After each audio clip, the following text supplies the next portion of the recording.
బీసీల రక్తం కళ్ళజూసి ఇప్పుడు బీసీ గలమా? జగన్ రెడ్డికి బుద్ధి చెప్పే రోజులు దగ్గర పడ్డాయి. అది బీసీ గలం కాదు, బీసీలకు ఉరిపాసం. జగన్ పాలించిన 5 ఏళ్లు బీసీల పాలిట సంహారకాండ.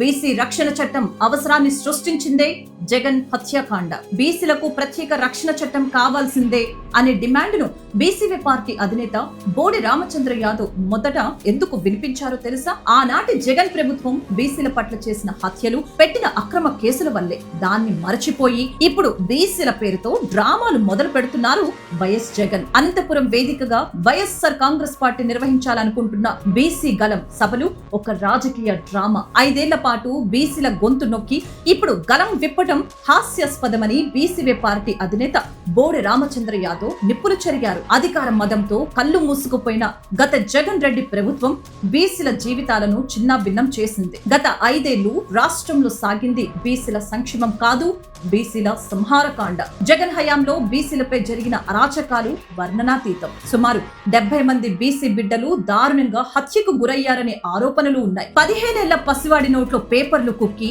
పెట్రోల్ పోసి సజీవ దహనం చేస్తున్న, నడి రోడ్డుపై ఒక బీసీ నేత పీక కోసి చంపుతున్నా ఆనాడు మంత్రి పదవుల్లో ఉండి నోరు మెదపని బీసీ మంత్రులు ఇప్పుడు ఏ మొహం పెట్టుకొని సభలో ప్రసంగిస్తారు? అధికారం కోసం అడ్డదారులు తొక్కుతూ సుమారు 26,000 మంది బీసీలపై అక్రమ కేసులు బనాయించి వారిని శారీరకంగా, మానసికంగా వేధించిన ఘనత జగన్ రెడ్డికే దక్కుతుంది. బోడే రామచంద్ర యాదవ్ 4 రోజుల నిరాహార దీక్ష ప్రభుత్వ పునాదులన్నీ కాదు, ప్రతిపక్ష వైసీపీని వణికించింది. ఆ భయం నుంచే ఈ బీసీ గలం సభ పుట్టుకొచ్చిందన్నది ముమ్మాటికి నిజం. గత 5 ఏళ్ల పాలనలో బీసీలను ఏమార్చి వారి ఆత్మ గౌరవాన్ని దెబ్బతీసి ఇప్పుడు సభ పేరుతో మళ్లీ కుట్రలకు తెరలేపుతున్నారు వైఎస్ జగన్.